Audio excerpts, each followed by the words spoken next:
Ah yes, nothing screams compromise any more than an entry-level spec Zafira. It's safe to say that this car has less luxuries than an outhouse and a spaghetti western, and even Vauxhall had a sense of humour by calling it the Life Edition.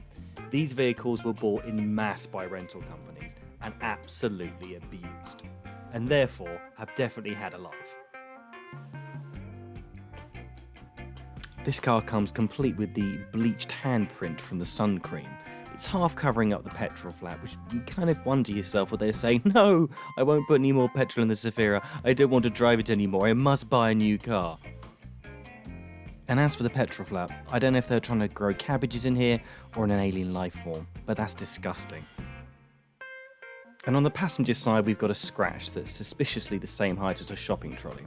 You can only imagine either two things have happened here. Someone in the public's just doing their civic duty trying to write off the Zafira, or alternatively, with the prospect of driving this delightful vehicle home, the previous customer just fell asleep and the shopping trolley just gracefully slid down the side of the car.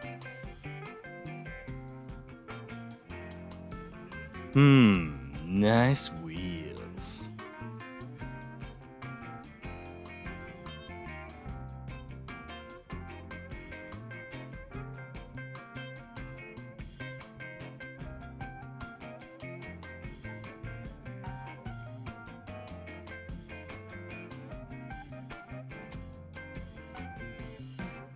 You know, I'm not a detective, but I look at the dead skin on the steering wheel and the state of the seats, and I think to myself, I don't think personal hygiene was high on the previous owner's list of things to do in a day.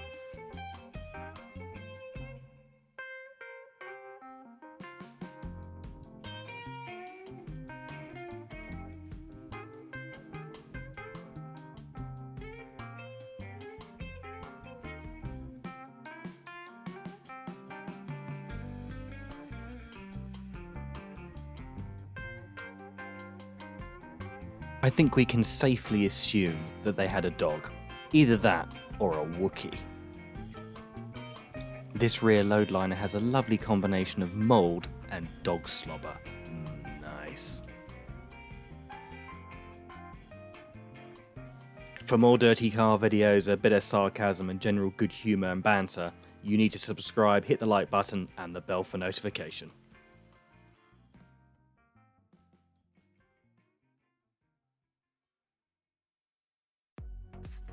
This car is owned by a customer we've given the nickname of Two Seats Tony. Two Seats Tony buys the cheaper end of the market, shall we say, and usually just wash and hoovers the cars. However, when the front seats are stained and look a right old state, he usually brings them to me and I just clean the front seats with a wet vac, hence the nickname Two Seats Tony.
So here I'm using the hoover to get the loose stuff off first, then I'm using this red handled dog hair brush. It's really good at sort of just getting into the fibres with its small rubber fingers and just loosening off the dog hair. And then also I'll be using that in conjunction with the drill brush, which will obviously whir around into the fibres and push even more hair out.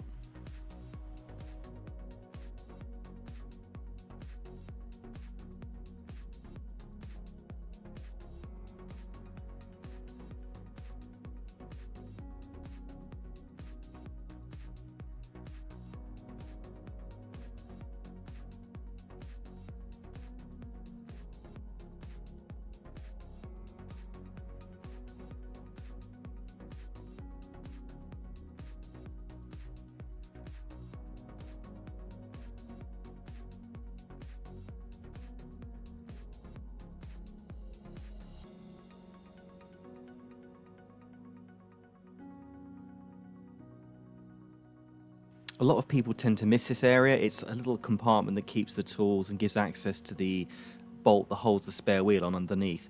And it's important to get in here because sometimes they can be absolutely crammed full of dog hair and general muck and filth, and they can actually cause quite bad odours. So it's really important to get in here and clean this area quite thoroughly. And here it's a case of using the all-purpose cleaner in conjunction with a wet microfiber and an airline. The airline's really good at, as we're about to see, to pushing things out of places you couldn't get, like for example that parking ticket that's just flown out there. That was stuck behind the dashboard. You're never going to get that out, but the airline just blows it straight out and makes it so much easier to get on with the job.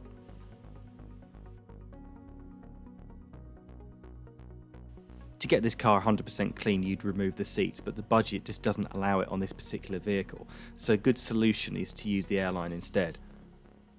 As you can see, the air just drives all the bits of rubbish and litter and bits of fluff and things from the areas you would never get a Hoover into. So it's fantastic at driving that out to a place where you can get the Hoover to and then suck them up afterwards.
When the seats are this stained and ingrained and sort of almost gone crusty, you really need to soak them in APC first and then afterwards go over with a drill brush just to sort of loosen and break the surface off, so when the wet vac comes over the top of it, it's got every chance to get all the filth out, the fibres, and get all the materials clean as possible. You'll also go over these seats maybe 2-3 times prior to getting absolutely everything out, and sometimes you'll even still run the car up, dry it out fully, and find that you'll still get some sort of minor restaining that will need a sort of maybe a third or fourth go over just to make sure the car looks as good as possible.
So if you're curious, it took about 25 litres of water with detergent through it to clean those seats, and the interior plastics probably took another 10 litres on their own.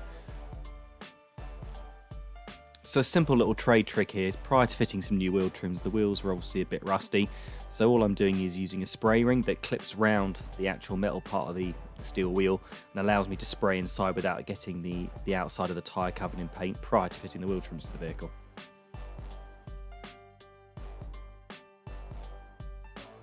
And now it's onto that trolley scratch. So I'm using some soapy water as lubrication, and then using some 2000 grade sandpaper just to sand and nib the edge of that scratch off, just to level it a little bit prior to polishing it, and hopefully to eradicate the whole thing.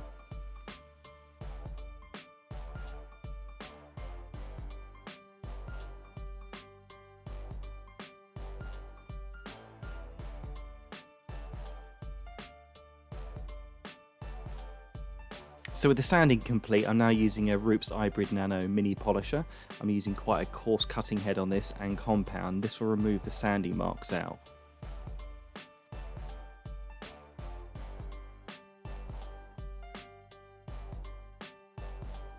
I'm now going to use a larger polisher over this particular section and the whole of the car, just to cut the paintwork back a little bit and restore the gloss and shine back to it, which is lost over the years.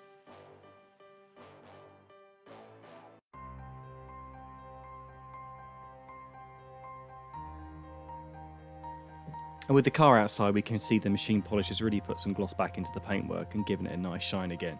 I always get asked this question, so I don't mind telling everybody. This vehicle took me an entire day to clean, and the budget I was given was £120. So I'm guessing that's about $150 at the moment as a conversion rate.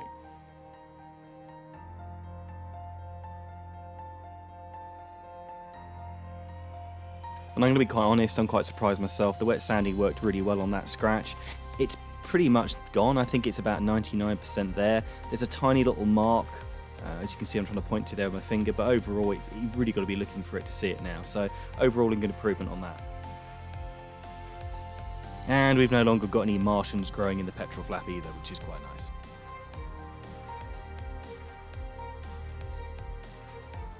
Under the bonnet we're still packing a rather asthmatic 1.8, but at least it's clean and tidy.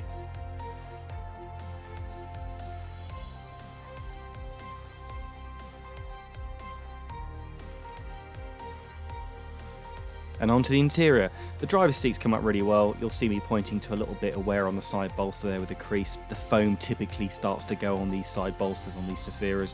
Not really much you can do about it, but all the stains are out. It looks good.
Another reason to subscribe. Well, I'll tempt you on the next video what's coming up.